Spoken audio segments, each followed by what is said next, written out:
എല്ലാവർക്കും ക്രിസ്തുയേശുവിന്റെ നാമത്തിലുള്ള വന്ദനത്തെ അറിയിക്കുന്നു. പ്രിയരെ, മദ്യത്തിനും മയക്കുമരുന്നിനും മറ്റു ലഹരി പദാർത്ഥങ്ങൾക്കും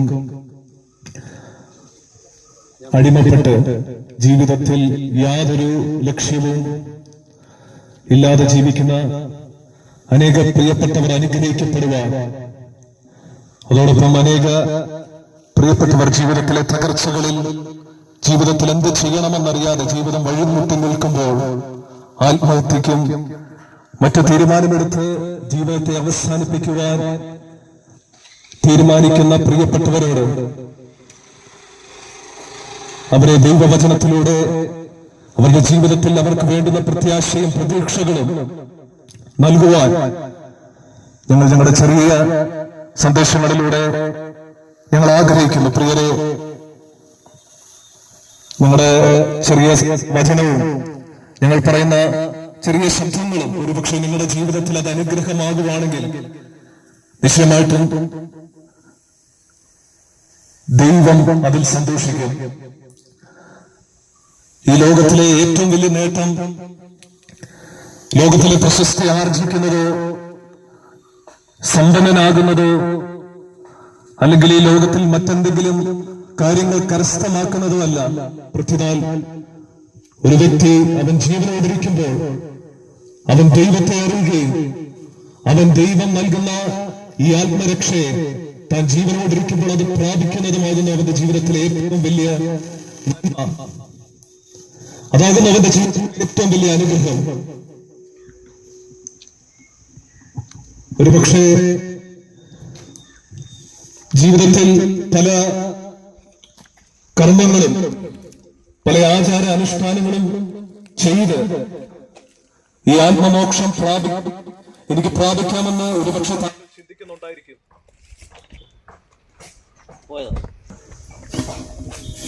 പ്രിയരെ, നാം ചെയ്യുന്ന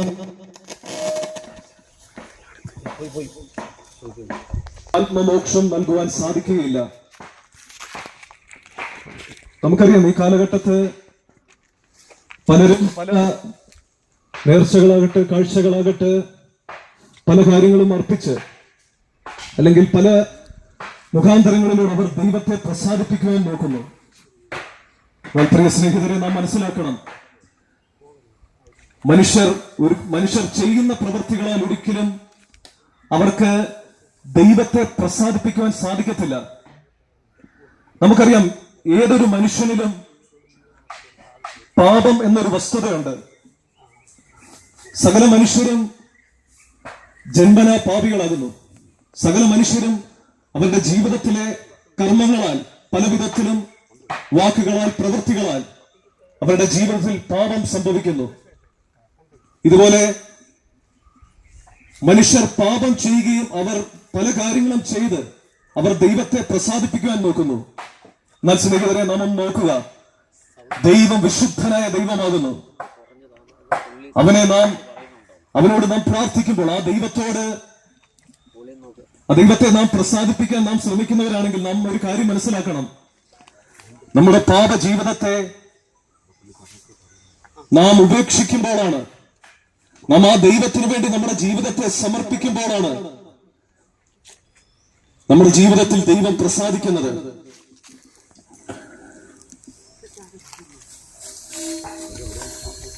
ബൈബിൾ വചനത്തിൽ പറയുന്നു, നാം ചെയ്യുന്ന നീതി പ്രവൃത്തികൾ അത് കറപുരണ്ട തുണികൾ പോലെയെന്ന്. പല പ്രിയപ്പെട്ടവർക്കും അവർ സൽപ്രവർത്തികൾ ചെയ്യുമ്പോൾ, അവർ ദാനധർമ്മങ്ങൾ ചെയ്യുമ്പോൾ അവർ ചിന്തിക്കുന്നുണ്ട്, കാര്യം എനിക്ക് ഈ ആത്മരക്ഷ പ്രാപിക്കാൻ സാധിക്കുമെന്ന്. എന്നാൽ പ്രിയ സ്നേഹിതരെ, ദൈവം നോക്കുമ്പോൾ, നമ്മളെ ഓരോരുത്തരെയും വ്യക്തിപരമായി പരിശോധിക്കുമ്പോൾ നമ്മളിൽ ഈ പാപമെന്ന വസ്തുത നിലനിൽക്കുന്നു.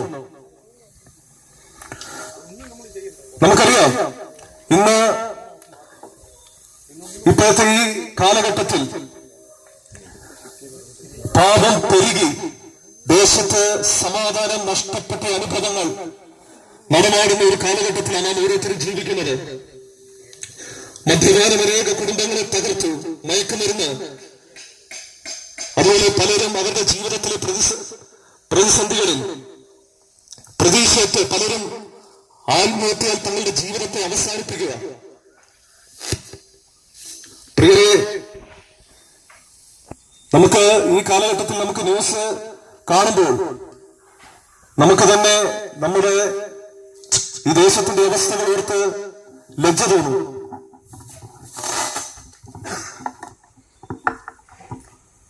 എങ്ങനെ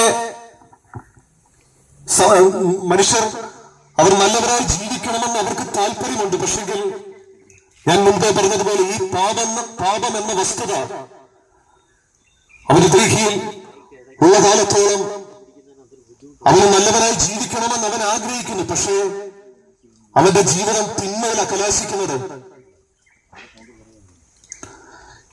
ഇതുപോലെ പാപം ചെയ്യുന്ന വ്യക്തി അല്ലെങ്കിൽ പാപം ചെയ്യുന്ന മനുഷ്യന് ദൈവവചനം പറയുന്നു അവന് നിത്യ നരകം ആശ്ലേഷിക്കുന്നത്. പ്രിയരെ, നമ്മുടെ ജീവിതം ഒരു ക്ഷണികമായ ഒരു കാലമേ നമ്മുടെ മുൻപിലുള്ളൂ. എത്ര നാള് നമ്മൾ ഈ ലോകത്തിൽ ഉണ്ടായിരിക്കുമെന്ന് നമുക്ക് അറിയില്ല. പക്ഷെ നാം ഒരു കാര്യം മനസ്സിലാക്കുക, ഈ ഭൂമിയിൽ നമുക്ക് ദൈവം തരുന്ന അവസരത്തിൽ നാം ആ ദൈവത്തെ അറിയുകയും നാം ആ ദൈവത്തിന്റെ വചനത്തെ അനുസരിക്കുകയും ചെയ്യുമ്പോഴാണ് നമുക്ക് ആ രക്ഷ അല്ലെങ്കിൽ നിത്യശിക്ഷാവിധിയിൽ നിന്ന് നാം ഒഴിവുള്ളവരായി തീരുന്നത്. ദൈവവചനം ഇപ്രകാരം പറയുന്നു, മറ്റൊരുവനിലും രക്ഷയില്ല. നാം രക്ഷിക്കപ്പെടുവാൻ ആകാശത്തിലും ഭൂമിയിലും യേശുവിന്റെ നാമമല്ലാതെ നൽകപ്പെട്ട മറ്റൊരു നാമമില്ല. പ്രിയരെ, നാം ദൈവത്തെ അറിയുമ്പോൾ നിശ്ചയമായും നമ്മുടെ ആത്മാവിന് രക്ഷ ഈ ഭൂമിയിലെ സാധിക്കും. അതുപോലെ കർത്താവായ യേശുക്രിസ്തു ഈ ലോകത്തിലായിരുന്നപ്പോൾ താൻ ഇപ്രകാരം പറഞ്ഞു, ഞാൻ തന്നെ വഴിയും സത്യവും ജീവനുമാകുന്നു. ഞാൻ മുഖാന്തരമല്ലാതെ ആരും പിതാവിന്റെ സന്നിധിയിലേക്ക് എത്തുകയില്ല.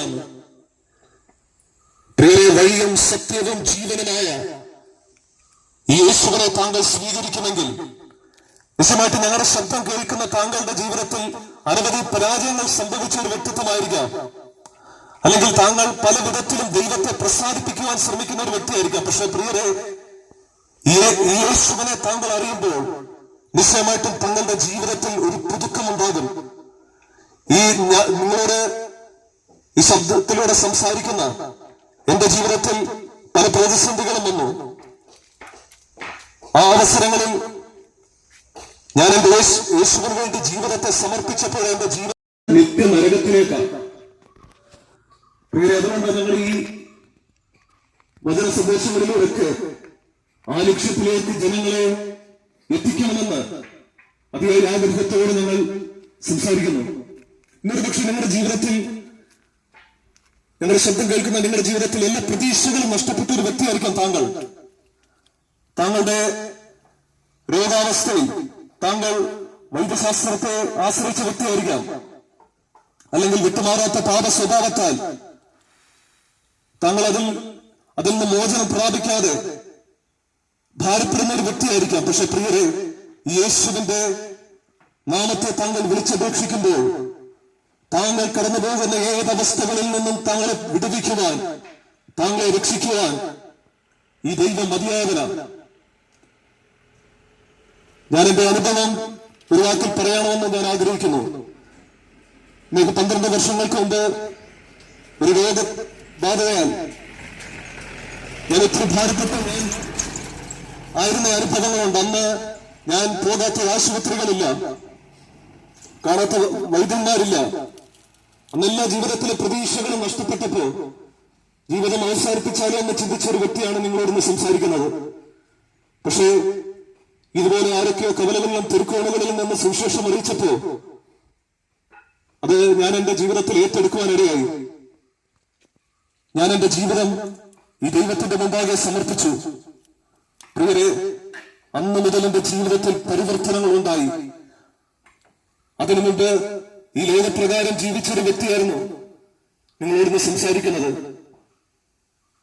തിരുവചനം ഇപ്രകാരം പറയുന്ന, ഒരുവൻ ക്രിസ്തുവിലായാൽ അവൻ പുതിയ സൃഷ്ടിയാകുന്നു, പഴയത് കഴിഞ്ഞുപോയി.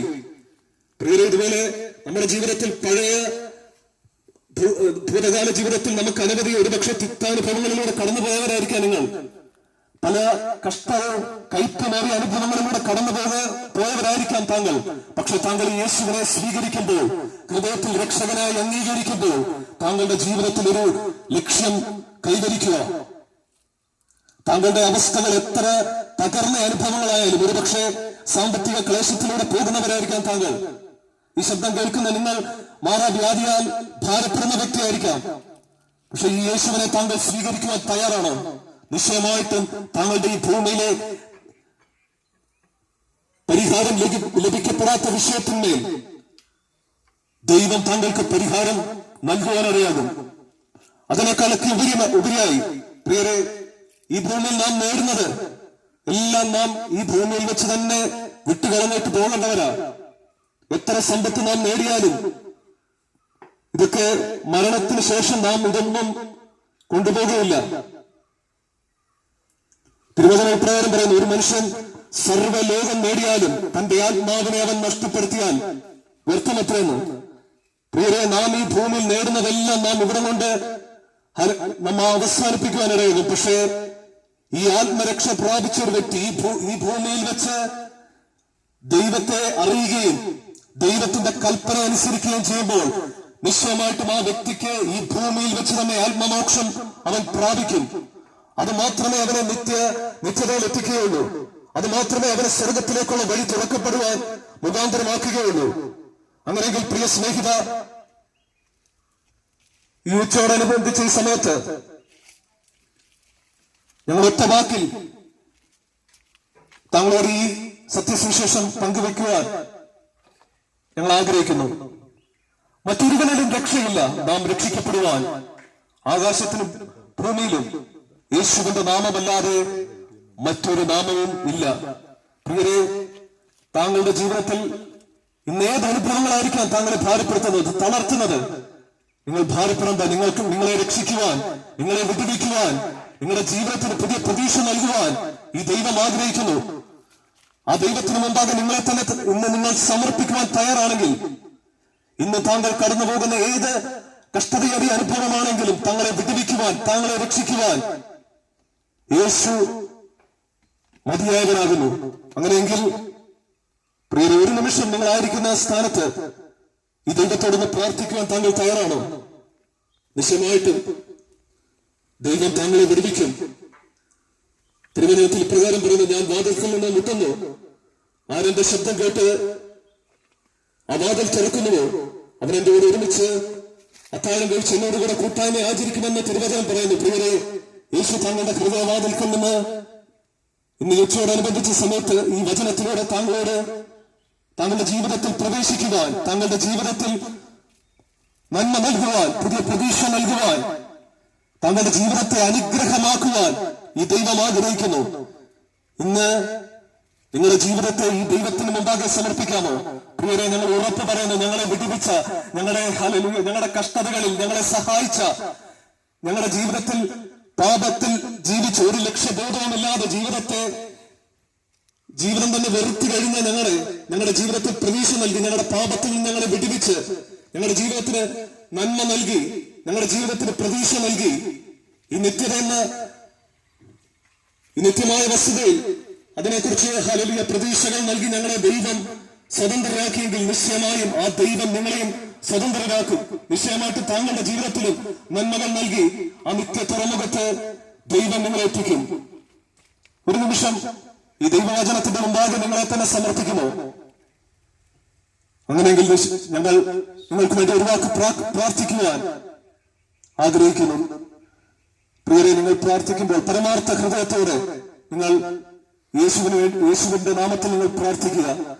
കർത്താവ് നിങ്ങളെ നിശ്ചയമായിട്ടും അനുഗ്രഹിക്കും. ഇന്നത്തെ സാഹചര്യങ്ങൾ എന്തുമായിക്കൊള്ളട്ടെ, എത്ര കഠിനമേറിയ വിഷയങ്ങളിലൂടെ ആയിരിക്കട്ടെ താങ്കൾ ഇന്ന് കടന്നു പോകുന്നത്, പക്ഷേ ഈ ദൈവം നിങ്ങളെ വിടുവിക്കും. ഈ ദൈവം നിങ്ങളെ സ്വതന്ത്രമാക്കും. ഈ വചനങ്ങളാൽ ദൈവം നിങ്ങളെ അനുഗ്രഹിക്കുമാറാകട്ടെ. നിങ്ങൾ ഒരു വാക്ക് പ്രാർത്ഥിച്ച് അവസാനിപ്പിക്കുവാൻ ആഗ്രഹിക്കുന്നു. അതിനായി പ്രിയ ദൈവദാസനെ ക്ഷണിച്ചുകൊള്ളു. ഈ മൈക്ക് പോയിന്റിൽ ഞങ്ങളെ ശ്രദ്ധിച്ചുകൊണ്ടിരുന്ന എല്ലാ നല്ലവരായ ദേശനിവാസികളെയും ഒരു പ്രാവശ്യം കൂടി ഞങ്ങളുടെ നന്ദിയെ അറിയിക്കുന്നു. പ്രിയ കർത്തൃത്വങ്ങളിലൂടെ നമ്മുടെ തന്റെ സാക്ഷ്യങ്ങളൊക്കെ കേൾക്കുവാനിടയായി തീർന്നു. ഇതുപോലെ അനേക വിഷയങ്ങളുടെ നടുവിൽ ദൈവത്താൽ വിടുതൽ ലഭിച്ചവരാണ് ഇവിടെ കടന്നു വന്നിരിക്കുന്ന ഞങ്ങളിൽ പലരും. ലോകത്തിന്റെ ഇഷ്ടങ്ങൾക്കും ഇമ്പങ്ങൾക്കും ഒക്കെ അനുസരിച്ചുകൊണ്ട് ലോകത്തിന്റെ സകല ചെളിക്കുണ്ടുകളിലും വീണ് ജീവിച്ചുകൊണ്ടിരുന്ന വ്യക്തി ജീവിതങ്ങളാണ് ഞങ്ങളിൽ പലരും. എന്നാൽ ജീവിതത്തിന്റെ അവസാന കാലഘട്ടങ്ങൾ, ജീവിതം അവസാനിപ്പിക്കാമെന്ന് ആഗ്രഹിച്ചിരുന്ന സമയങ്ങളിൽ ആത്മഹത്യയെക്കുറിച്ചൊക്കെ ചിന്തിച്ചപ്പോൾ നിന്നെ വിടിവിപ്പാൻ കഴിയുന്ന ഒരു ദൈവമുണ്ടെങ്കിൽ അത് ലോകരക്ഷിതാവായിരിക്കുന്ന നസറേത്തുകാരനായ യേശു ക്രിസ്തു മാത്രമാണ്. വിശ്വസിച്ചാൽ നീ ദൈവത്തിന്റെ മഹത്വം കാണുമെന്ന് എന്റെയും കാതുകളിൽ ദൈവം സംസാരിച്ചപ്പോൾ ഒരു ഇസ്ലാമത വിശ്വാസിയായിരുന്ന, ജീവിതത്തിന്റെ വിവിധ സാഹചര്യങ്ങളിൽ പ്രതികൂലങ്ങളിൽപ്പെട്ട് ജീവിതം അവസാനിപ്പിക്കുവാൻ വേണ്ടി ആഗ്രഹിച്ചിരുന്ന ശിഹാബുദ്ദീൻ എന്ന ഞാൻ യേശുക്രിസ്തുവിനെ എന്റെ രക്ഷിതാവും ദൈവമായ ഹൃദയത്തിൽ ഏറ്റെടുത്തുകൊണ്ട് ക്രിസ്തുവിന്റെ കൽപ്പനയെ അനുസരിക്കുവാനും ക്രിസ്തു മാതൃകയായി കാണിച്ചു നൽകിയ മാതൃകാ സ്നാനം, നിമഞ്ജനം സ്നാനം സ്വീകരിച്ച് ക്രിസ്തുവിനോടൊപ്പം ദൈവസഭയോടൊപ്പം ചേർക്കപ്പെടുവാനും ഒക്കെ സ്വർഗത്തിലെ ദൈവം ഇടയാക്കി തീർത്തു. ആ മാറ്റമില്ലാത്ത നിത്യരക്ഷയുടെ സുവിശേഷ സന്ദേശമാണ് താങ്കളുടെ കാതുകൾ ഇപ്പോൾ താങ്കൾ കേട്ടുകൊണ്ടിരിക്കുന്നത്. ഞങ്ങൾ ഒരുമിച്ച് നിന്ന് വിളിച്ചു പറയും. ശിഹാബുദ്ദീനും സേവ്യറും അനസർ മാത്യുവും വിൽഫ്രഡും റജിയും ഒക്കെ വിവിധ ജീവിത പശ്ചാത്തലങ്ങളിൽ നിന്ന് ജനിച്ചു വളർത്തപ്പെട്ട് ജീവിച്ചിരുന്നവരാണ്. എന്നാൽ ഇന്ന് ഈ ദേശത്തോട് മാറ്റമില്ലാത്ത നിത്യരക്ഷയുടെ സുവിശേഷ സന്ദേശം ഞങ്ങൾ ഒരുമിച്ച് നിന്ന് വിളിച്ചു പറയുന്നത്, അടിമയെയും യജമാനെയും ഒരു മേശയ്ക്ക് ചുറ്റുമിരുത്തുവാൻ കഴിയുന്ന സുവിശേഷമെന്ന സാക്ഷാൽ യേശു ക്രിസ്തു ഞങ്ങളെ വേർതിരിച്ചത് കൊണ്ടാണ്. നോക്ക്, പാപിയെ വെറുക്കുന്ന മതതത്വ സംഹിതകളെ നമുക്കറിയാം. എന്നാൽ യേശു ക്രിസ്തു പാപികളെയല്ല വെറുത്തത്, മറിച്ച് പാപത്തെ വെറുക്കുകയും പാപിയെ സ്നേഹിക്കുകയും ചെയ്ത ഏക ദൈവമാണ്. യേശു ക്രിസ്തുവിനല്ലാതെ പാപത്തെ വെറുക്കുവാനും പാപിയെ സ്നേഹിക്കുവാനും മറ്റൊരു നാമത്തിനും കഴിയുകയില്ല. അങ്ങനെയായതുകൊണ്ട് ലോകരക്ഷിതാവായിരിക്കുന്ന, സകലത്തിന്റെയും കാരണഭൂതനായിരിക്കുന്ന, സകല സൃഷ്ടികളുടെയും ഉടയവനായിരിക്കുന്ന ഈ ദൈവം ഈ താണഭൂമിയിലേക്ക് മനുഷ്യ അവതാരമെടുത്ത് ഇറങ്ങി വരികയില്ലായിരുന്നു. അപ്പൊ ഈ ഭൂമിയിലേക്ക് യേശുക്രിസ്തു അവതരിച്ചത് എന്തിനു വേണ്ടിയായിരുന്നു? തന്റെ സാദൃശ്യത്തിൽ സൃഷ്ടിക്കപ്പെട്ട ദൈവത്തിന്റെ സൃഷ്ടികളിൽ മണിമകുടമെന്ന് വിശേഷിപ്പിക്കാവുന്ന മനുഷ്യൻ ദൈവത്തോട് തന്നെ പാപം ചെയ്ത് ദൈവത്തിൽ നിന്നകത്ത് ദൈവ തേജസ് നഷ്ടപ്പെട്ടവനായി ആ ദൈവത്തിന്റെ ശാപത്തിന് കീഴിലായി ഭൂമിയിൽ നിവധിക്കുവാൻ ഇടയായി തീർന്നു.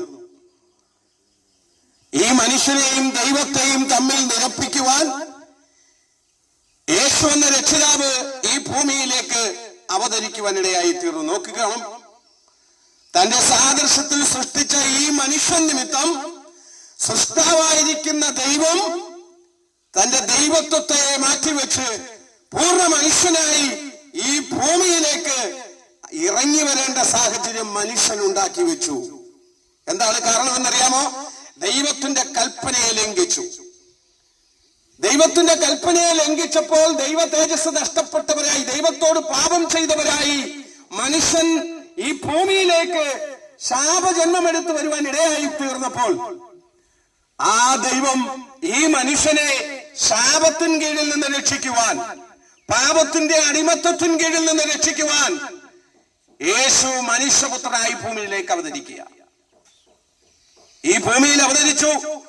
33.5 വയസ്സ് വരെ 33 വർഷക്കാലം ഈ ഭൂമിയിൽ ജീവിച്ച് ദൈവരാജ്യത്തിന്റെ സുവിശേഷം വിളംബരം ചെയ്തുകൊണ്ട് ജീവിച്ച യേശു ക്രിസ്തു 30-ാമത്തെ വയസ്സിൽ യോർദാൻ നദിയിൽ യോഹന്നാൻ സ്നാപകന്റെ കരങ്ങൾക്ക് കീഴെ വെള്ളത്തിലിറങ്ങി നിമഞ്ജന സ്നാനം സ്വീകരിച്ചുകൊണ്ട് കരയിലേക്ക് കയറിയപ്പോൾ സ്വർഗം തുറന്ന് പരിശുദ്ധാത്മാവ് പ്രാവ് രൂപേണ അവന്റെ മേലേക്ക് ഇറങ്ങി വരുന്നു എന്ന് വിശുദ്ധ തിരുവെഴുത്ത് വ്യക്തമായി പ്രസ്താവിച്ചിരിക്കുകയാണ്. നാം ഒന്ന് മനസ്സിലാക്കണം, നമ്മുടെ കർത്താവ് പറഞ്ഞ കൽപ്പനകളാണ് നാം അനുസരിക്കേണ്ടത്. നമുക്ക് ദൈവം എന്താണോ മാതൃകയായി നൽകിയത് അതിനെയാണ് നാം ഫോളോ ചെയ്യേണ്ടത്. നാം ക്രിസ്തുവിനെ ഫോളോ ചെയ്യുക. കർത്താവ് തന്റെ ശിഷ്യന്മാരെയൊക്കെ വിളിച്ചത് അവരവർ ചെയ്തുകൊണ്ടിരുന്ന ജോലിയിൽ നിന്നൊക്കെ കർത്താവ് തന്റെ ശിഷ്യന്മാരെ വിളിച്ചിട്ട് പറഞ്ഞത് എന്നെ അനുഗമിക്കുവാനാണ് പറഞ്ഞത്. അതിന്റെ അർത്ഥം എന്താണ്? ദൈവം നമുക്ക് അനുഗമിക്കുവാൻ കഴിയുന്ന ഒരു നാമമുണ്ടെങ്കിൽ അത് ക്രിസ്തു എന്ന നാമമാണ്. നമുക്ക് അനുഗമിക്കുവാൻ കൊള്ളാവുന്ന ഒരു മാർഗമുണ്ടെങ്കിൽ അത് യേശു ക്രിസ്തുവിന്റെ മാർഗമാണ്. ആ ക്രിസ്തുവിനെ നാം അനുഗമിക്കേണ്ടത് ക്രിസ്തു നമുക്ക് കാണിച്ചു തന്നതുപോലെ നാമും അപ്രകാരം പ്രവർത്തിച്ച് ദൈവത്തെ അനുഗമിക്കുക ചെയ്യേണ്ടത്. അങ്ങനെയാണെങ്കിൽ എന്നെ കേൾക്കുന്ന പ്രിയമുള്ളവരോട് ഞങ്ങൾ ഇന്ന് വിളിച്ചു പറയട്ടെ, യേശു ക്രിസ്തു നമുക്ക് കാണിച്ചു നൽകിയ ഒരു മാതൃക, വിശ്വാസ സ്നാന മാതൃക മത്തായി സുവിശേഷം 3-ാം അധ്യായത്തിൽ വ്യക്തമായി നമുക്ക് വെളിപ്പെടുത്തി തന്നിരിക്കുക. അത് മാത്രമല്ല, നമുക്ക് അപ്പോസ്തല പ്രവൃത്തികളുടെ പുസ്തകങ്ങൾ വായിക്കുമ്പോൾ എത്യോപ്യ രാജ്ഞിയുടെ ധനകാര്യ വകുപ്പ് മന്ത്രിയായിരുന്ന ഷണ്ണൻ തേരിലൂടെ യാത്ര ചെയ്യുമ്പോൾ ഫിലിപ്പോസ് ഉപദേശിയോട് പരിശുദ്ധാത്മാവ് ഇടപെട്ടു തേരിനോട് ചേർന്ന് നടക്കുവാൻ പറഞ്ഞു. ഫിലിപ്പോസ് ഉപദേശി തേരിനോട് ചേർന്ന് നടക്കുമ്പോൾ തേരിലിരിക്കുന്ന ഷണ്ണൻ യെശയ്യാ പ്രവാചകന്റെ പുസ്തകം വായിക്കുന്നത് ഫിലിപ്പോസ് ഉപദേശി കേൾക്കുകയാണ്. തനുപ്രകാരം ദൈവത്തിന്റെ പരിശുദ്ധാത്മാവിനാൽ നിയന്ത്രണനായിട്ട് എത്യോപ്യ രാജ്ഞിയുടെ ധനകാര്യ വകുപ്പ് മന്ത്രിയായിരുന്ന ഷണ്ണനോട് ചോദിച്ചു, താങ്കൾ വായിക്കുന്നത് എന്തെങ്കിലും ഗ്രഹിക്കുന്നുണ്ടോ? അപ്പോൾ ഷണ്ണൻ ഇങ്ങനെ പറഞ്ഞു, ഒരുവൻ ഗ്രഹിപ്പിച്ചു തരുവാനില്ലാഞ്ഞാൽ, ഒരുവൻ പൊരുൾ തിരിച്ചു തരുവാനില്ലാഞ്ഞാൽ എങ്ങനെ ഗ്രഹിക്കും എന്ന് ചോദിക്കുവാനിടയായി തീർന്നു. തേര് നിർത്തി ആ ധനകാര്യ വകുപ്പ് മന്ത്രിയുടെ തേരിലേക്ക് ഫിലിപ്പോസ് ഉപദേശിയെ കയറ്റിയിരുത്തിയിട്ട് ആ ഫിലിപ്പോസ് ഉപദേശി താൻ വായിച്ച വചനപ്രകാരം ആ ഷണ്ണനോട് സുവിശേഷം പറയുവാൻ തുടങ്ങി. സുവിശേഷം പറയുമ്പോൾ എന്താണ് സ്നാനമെന്നും എങ്ങനെ സ്നാനപ്പെടണമെന്നും ആര് സ്നാനപ്പെടണമെന്നുമൊക്കെ ഒരുപക്ഷെ ആ സുവിശേഷകൻ ആ വ്യക്തിയോട് പറഞ്ഞിട്ടുണ്ടായിരിക്കാം. അങ്ങനെ പറഞ്ഞുകൊണ്ടിരിക്കുമ്പോൾ, തേര് പോയിക്കൊണ്ടിരിക്കുമ്പോൾ ഷണ്ണൻ സുവിശേഷകനോട് ചോദിക്കുകയാണ്, ഇതാ വെള്ളമുണ്ടല്ലോ, എന്നീ സ്നാനപ്പെടുന്നതിന് എന്ത് തടസ്സം? ഫിലിപ്പോസ് ഉപദേശി ആ ഷണ്ണനോട് പറഞ്ഞു, വിശ്വസിക്കുന്നുവെങ്കിലാകാം. അപ്പോൾ സ്നാനപ്പെടുന്നതിന് നാം ഹൃദയത്തിൽ വിശ്വസിക്കേണ്ടത് ആവശ്യമാണ്. സ്നാനപ്പെടുന്നതിന് നമുക്ക് മുങ്ങി സ്നാനപ്പെടാനുള്ള വെള്ളം നമുക്ക് ആവശ്യമാണ്. കൈകൊണ്ട് തളിച്ചത് കൊണ്ടോ നാം അല്ലെങ്കിൽ പനിനീര് തളിക്കുന്നത് പോലെ തളിച്ചത് കൊണ്ടോ സ്നാനമാകുകയില്ല. സ്നാനം എന്ന വാക്കിന്റെ അർത്ഥം നാം മുങ്ങി കുളിക്കുക അല്ലെങ്കിൽ മുങ്ങി താഴുക എന്നുള്ളതാ. എന്താണ് സ്നാനം? എന്താണ് സ്നാനം? യേശു കർത്താവ് ഈ ഭൂമിയിൽ വന്നു സകല മാനവരാശിയുടെയും പാപത്തിന് വേണ്ടി കാൽവറിയുടെ കൊലക്കളത്തിൽ യാഗമായി മാറി 3 ദിവസം താൻ കല്ലറയ്ക്കുള്ളിൽ അടക്കപ്പെട്ടു. 3-ാം ദിവസം മുന്നേ കൂട്ടി പ്രവാചകന്മാരിലൂടെ വെളിപ്പെടുത്തിയതുപോലെ 3-ാം ദിവസം യേശു ക്രിസ്തു ഉയർത്തെഴുന്നേറ്റു. ആ യേശു ക്രിസ്തുവിന്റെ മരണ പുനരുത്ഥാനങ്ങളോട് ഏകീഭവിക്കുന്ന ഒരു ശുശ്രൂഷയാണ് വിശുദ്ധ സ്നാന ശുശ്രൂഷ എന്ന് പറയുന്നത്. അപ്പോൾ പാപിയായിരിക്കുന്ന നാം ക്രിസ്തുവിനെ രക്ഷിതാവും ദൈവമായി സ്വീകരിച്ചു കഴിയുമ്പോൾ ആ പഴയ മനുഷ്യൻ മരിക്കുകയാണ്. ആ മരിച്ച മനുഷ്യനെ ഒരിക്കലും ഭൂമിയുടെ മേൽ വെച്ചുകൊണ്ടിരിക്കത്തില്ല. ആ മനുഷ്യനെ എന്തു ചെയ്യും? മണ്ണിന്റെ അടിയിൽ കുഴിച്ചിടും. ആ കുഴിച്ചിടുന്നതിന് തുല്യമായിട്ടാണ് വെള്ളത്തിൽ ക്രിസ്തുവിനോടുകൂടെ അവയെ എഴുന്നേൽക്കുവാൻ വേണ്ടി ഒരു വ്യക്തി മുങ്ങി സ്നാനപ്പെടുന്നത്. ആ സ്നാനപ്പെടുന്നത് യേശു ക്രിസ്തുവിന്റെ മരണ പുനരുദ്ധാനത്തോട് ഏകീഭവിക്കുക. ഉയർത്തെഴുന്നേൽക്കുമ്പോൾ വീണ്ടും പുതുമനുഷ്യനായി ക്രിസ്തുവിൽ പുതിയ സൃഷ്ടിയായി ഒരു വ്യക്തി മാറ്റപ്പെടുന്നു. വിശുദ്ധ തിരുവെഴുത്ത് പറയുന്നു, ഇപ്പോൾ ക്രിസ്തുവേശുവിലുള്ളവർക്ക് യാതൊരു ശിക്ഷാവിധിയും ഇല്ല. സ്തോത്രം. ഞങ്ങളെ കേൾക്കുന്ന പ്രിയമുള്ളവരോട് ഈ പകൽക്കാലം ഞങ്ങൾ വിളിച്ചു പറയാൻ താല്പര്യപ്പെടുക. ഒരുപക്ഷെ താങ്കൾ മുസൽമാനായിരിക്കാം, ഹിന്ദുവായിരിക്കാം, അല്ലെങ്കിൽ ക്രിസ്ത്യാനി എന്ന് പേരെടുക്കുന്ന ഏത് വ്യക്തിയുമായിരിക്കാം. ഞാനൊരു കാര്യം പറയാൻ താല്പര്യപ്പെടട്ടെ. വിശുദ്ധ തിരുവെഴുത്ത് നാം പഠിക്കുമ്പോൾ നമുക്ക് മനസ്സിലാക്കുവാൻ കഴിയുന്നത്, യേശു ക്രിസ്തുവിനെ അനുഗമിച്ച തന്റെ ശിഷ്യഗണത്തെ നോക്കി അന്തോക്യയിലുള്ള മനുഷ്യർ വിളിച്ച പേരാണ് ക്രിസ്ത്യാനികൾ എന്ന പേര്. അപ്പൊ ക്രിസ്ത്യാനി ആരാണ്? യേശുവിനെ അനുഗമിക്കുന്നവനായിരിക്കണം. യേശുവിനെ അനുഗമിക്കണമെങ്കിൽ എന്ത് ചെയ്യണം? യേശു നമുക്ക് കാണിച്ചു നൽകിയതുപോലെ ഒക്കെ നാം എന്ത് ചെയ്യണം? പ്രവർത്തിക്കേണ്ടിയിരിക്കുന്നു. യേശു നമുക്ക് കാണിച്ചു നൽകിയതുപോലെ, യേശു നമുക്ക് പറഞ്ഞു തന്നതുപോലെ നാം ദൈവവചനം അനുസരിക്കേണ്ടിയിരിക്കുന്നു. എന്നാൽ മാത്രമേ നമുക്ക് ക്രിസ്ത്യാനി എന്ന പേരിൽ മുന്നോട്ട് ജീവിക്കുവാൻ കഴിയുകയുള്ളൂ. ഇല്ലാത്ത പക്ഷം നമുക്ക് ലോകമനുഷ്യനെ പ്രസാദിപ്പിച്ചുകൊണ്ട് ഒരുപക്ഷെ ക്രിസ്ത്യാനിയാണെന്ന് പറയാം, അല്ലെങ്കിൽ മുസൽമാനാണെന്ന് പറയാം, ഹിന്ദുവാണെന്ന് പറയാം, യഹൂദനോ യവനനോ ബർബരനോ ആരുമാണെന്ന് പറയാം. പക്ഷെ അതുകൊണ്ടൊന്നും വലിയ കാര്യമില്ല. നാം ക്രിസ്തുവിനോടൊപ്പം എടുക്കപ്പെടണമെങ്കിൽ നമ്മെ ക്രിസ്തു വഴി കാണിച്ചു നൽകിയതുപോലെ, മാതൃക കാണിച്ചു നൽകിയതുപോലെ നാം ദൈവത്തിന്റെ കൽപ്പനകളെ അനുസരിച്ച് മുന്നേറുമെങ്കിൽ മാത്രമേ ആ ക്രിസ്തുവിന്റെ വരവിൽ ഈ നമുക്കും ദൈവസഭയോടൊപ്പം എടുക്കപ്പെടാൻ കഴിയുകയുള്ളൂ. അതുകൊണ്ട് എന്നെ കേൾക്കുന്ന പ്രിയമുള്ളവരോട് ഞങ്ങൾ പറയട്ടെ, താങ്കൾ ഇന്ന് യേശു ക്രിസ്തുവിനെ രക്ഷിതാവായി സ്വീകരിച്ചിട്ടില്ലാത്ത ഒരുപക്ഷെ ഒരു വ്യക്തിയാണെങ്കിൽ ഇന്ന് പകൽക്കാലം വിശുദ്ധ തിരുവെഴുത്ത് റോമർക്ക് എഴുതിയ ലേഖനം 10-ാം അധ്യായത്തിന്റെ 9-ാം വാക്യം മുതൽ താങ്കൾ താഴോട്ട് വായിച്ചാൽ താങ്കൾക്ക് മനസ്സിലാക്കാൻ കഴിയും എങ്ങനെയാണ് ക്രിസ്തുവിനെ രക്ഷിതാവായി സ്വീകരിക്കേണ്ടത്.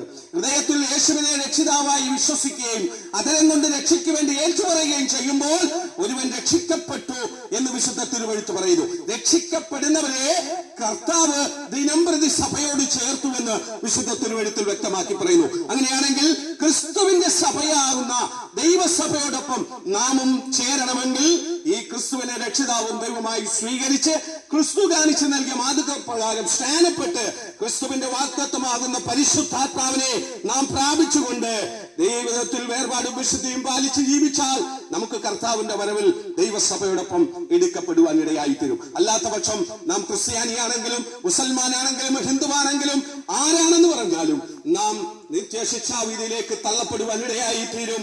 നമുക്ക് നിത്യ നരകം അവിടെ ഒരുക്കി വെച്ചിരിക്കുക. കർത്താവിനെ രക്ഷിതാവും ദൈവമായി സ്വീകരിക്കാത്ത, കർത്താവിന്റെ കൽപ്പനകളെ അനുസരിച്ച് ജീവിക്കാത്ത ഏതൊരു വ്യക്തിയും എന്തെങ്കിലും കത്തുന്ന തീപ്പകയിലേക്ക് എടുത്തറിയപ്പെടുവാൻ ഇടയായി തീരും. സ്നേഹിത, ഒരുപക്ഷെ താങ്കൾ ക്രിസ്ത്യാനിയായിരിക്കാം, ക്രിസ്തുവിനെ രക്ഷിതാവും ദൈവമായി സ്വീകരിച്ചിട്ടില്ലാത്ത വ്യക്തിയായിരിക്കാം. ഇന്ന് പൽക്കാലം യേശുവിനെ രക്ഷിതാവും ദൈവമായി വചനാടിസ്ഥാനത്തിൽ അംഗീകരിച്ചുകൊണ്ട് കർത്താവ് കാണിച്ചു നൽകിയ മാതൃക അനുസരിച്ച് സ്നാനപ്പെട്ട് ദൈവത്തിന്റെ വാഗ്ദത്ത പരിശുദ്ധാത്മാവിനെ പ്രാപിച്ച് ജീവിതത്തിൽ വേർപാടും വിശുദ്ധിയും പാലിച്ചിട്ട് ആ ദൈവത്തോടൊപ്പം എടുക്കപ്പെടുവാൻ ഈ പകൽക്കാലം ഞങ്ങൾ നിങ്ങളോട് ആഹ്വാനം ചെയ്യുകയാണ്. നിങ്ങളോട് വിളിച്ചു പറയുന്ന എന്റെ പേര് ശിഹാബുദ്ദീൻ എന്ന ഇസ്ലാമിക പശ്ചാത്തലത്തിൽ ജനിച്ചു വളർത്തപ്പെട്ട് 2 പ്രാവശ്യം മക്കയിൽ പോയി ഉംറ ചെയ്ത് ഇതിലൊന്നും ജീവിതത്തിൽ അവൻ സന്തോഷം കണ്ടെത്തുവാൻ കഴിയാതെ നിത്യനാശത്തിലേക്ക് അവൻ ഇറങ്ങിപ്പോകേണ്ടിയിരുന്ന എന്നെ ആ ആത്മഹത്യ പ്രേരണയിൽ നിന്ന്, ആത്മഹത്യ എന്ന ആ പൈശാചിക മാർഗത്തിൽ നിന്ന് സ്വർഗത്തിലെ ദൈവം എന്നെ വേർപെടുത്തി നിത്യതയ്ക്ക് അവകാശിയാക്കി മാറ്റിയതുകൊണ്ട് മാറ്റമില്ലാത്ത നിത്യരക്ഷയുടെ സുവിശേഷ സന്ദേശം ദേശങ്ങൾ തോറും ഞങ്ങൾ വിളിച്ചു പറയുന്നത്. അതുകൊണ്ട് താങ്കൾ ക്രിസ്ത്യാനിയാകട്ടെ, മുസൽമാനാകട്ടെ, ഹിന്ദുവാകട്ടെ, സിഖുകാരനാകട്ടെ, ബർബരനാകട്ടെ, പാർസിയാകട്ടെ, ബുദ്ധമതസ്ഥനാകട്ടെ, ഏത് വ്യക്തിയാണെങ്കിലും ശരി, ഇന്ന് പകൽക്കാലം യേശു ക്രിസ്തുവിനെ രക്ഷിതാവും ദൈവമായി സ്വീകരിക്കുക. യേശുവിലല്ലാതെ ലോകമാനവരാശിക്കൊരു രക്ഷയുമില്ല എന്ന് ഇന്ന് പകൽക്കാലം ഞങ്ങൾ അടിവരയിട്ടുകൊണ്ട് ദേശനിവാസികളോട് വിളിച്ചു പറയാൻ താല്പര്യപ്പെടുക. താങ്കൾ വിശ്വസിക്കാൻ തയ്യാറാണെങ്കിൽ, താങ്കൾ ഏറ്റെടുക്കുവാൻ തയ്യാറാണെങ്കിൽ, താങ്കൾക്ക് രക്ഷ സൗജന്യമായി തരുവാൻ യേശുവിനെ രക്ഷിതാവ് ആഗ്രഹിക്കുക. ഏൽപ്പിച്ചു കൊടുക്കാമോ? ലോകമനുഷ്യരെ അല്ല പ്രസാദിപ്പിക്കേണ്ടത്, യേശുവിനെ പ്രസാദിപ്പിച്ചുകൊണ്ട് ജീവിപ്പാൻ നമുക്ക് കഴിഞ്ഞില്ല എങ്കിൽ നമ്മുടെ ജീവിതം അയ്യോ കഷ്ടമെന്ന് പറയാൻ മാത്രമേ നമുക്ക് കഴിയത്തുള്ളൂ. താങ്കൾ ഇന്ന് വിശ്വസിക്കുന്നെങ്കിൽ ഒരു നിമിഷം ഞങ്ങളോടൊപ്പം താങ്കൾക്ക് ഒന്ന് പ്രാർത്ഥിക്കാം. നല്ല ദൈവമേ, സ്വർഗീയ പിതാവേ, അങ്ങയുടെ പൊന്നുപാദപീഠത്തിലേക്ക് ദൈവമേ ദേശനിവാസികളെ ഏൽപ്പിച്ച് ഞങ്ങൾ പ്രാർത്ഥിക്കുന്നു. മറ്റുമില്ലാത്ത അങ്ങയുടെ നിത്യസുവിശേഷം കേട്ട ഈ ജനത്തോടും ദൈവത്തിന് കരുണ തോന്നണമേ. ആരും നഷ്ടപ്പെട്ടു പോകാതെ നിത്യരക്ഷ പ്രാപിക്കുവാൻ സ്വർഗം ഈ ജനത്തെ വേർതിരിക്കണമെന്ന് ഞങ്ങൾ അങ്ങോട്ട് പ്രാർത്ഥിക്കുക. വിവിധ വിഷയങ്ങളുടെ മേൽ ഭാരത്തിൽ, രോഗത്തിൽ, പ്രയാസത്തിൽ, ആകുല ചിന്തകളിൽ, കടഭാരങ്ങളിലായിരിക്കുന്നവരുണ്ട്. കർത്താവേ, ഇന്ന് പകൽക്കാലം അവരുടെ സകല വിഷയത്തിന്റെ നടുവിലും ദൈവത്തിന്റെ മറുപടി കണ്ട് സന്തോഷിപ്പാൻ ജനത്തെ ദൈവം അനുഗ്രഹിക്കണമെന്ന് പ്രാർത്ഥിക്കുകയാണ്. അത്ഭുതം എന്റെ ദൈവം ചെയ്യും. തിരുനാമം മഹത്വം എടുക്കും. പൊന്നുകരങ്ങളിലേക്ക് താഴ്ത്തുന്നു യേശു ക്രിസ്തുവിൻ നാമത്തിൽ തന്നെ പിതാവേ, ആമേൻ. ഞങ്ങളെ കേട്ടിരുന്ന എല്ലാ നല്ലവരായ പ്രിയപ്പെട്ടവർക്കും ഇത്തരത്തിൽ ക്രിസ്തുവിന്റെ നാമത്തിൽ വീണ്ടും നന്ദിയും കടപ്പാടും അറിയിക്കുന്നു. കർത്താവ് ധാരാളമായി അനുഗ്രഹിക്കുമാറാകട്ടെ. യേശു ക്രിസ്തു പാപികളെ രക്ഷിക്കുന്നു. യേശു ക്രിസ്തു രോഗികളെ സൗഖ്യമാക്കുന്നു. യേശു ക്രിസ്തു പരിശുദ്ധാത്മാവിനെ ദാനമായി നൽകുന്നു. യേശു ക്രിസ്തു രാജാവായി നാം വേഗം വരുന്നു. ദേശനിവാസിയെ നിന്റെ ദൈവത്തെ എതിരേൽപ്പാൻ ഒരുങ്ങിക്കൊള്ളുക. ഹല്ലേലൂയ, ഹല്ലേലൂയ, ഹല്ലേലൂയ. ആമേൻ. കർത്താവായ യേശുവേ വേഗം വരുമാറാകണമേ. ഇത്രത്തോളം ഞങ്ങളെ ശ്രമിച്ചതിന് നല്ലവരായ പ്രബുദ്ധരായ എല്ലാ സഹോദരങ്ങൾക്കും ക്രിസ്തുവിന്റെ നാമത്തിൽ നന്ദി അറിയിക്കുന്നു. കർത്താവ് ധാരാളമായി അനുഗ്രഹിക്കുമാറാകട്ടെ. God bless you. ചൂടായി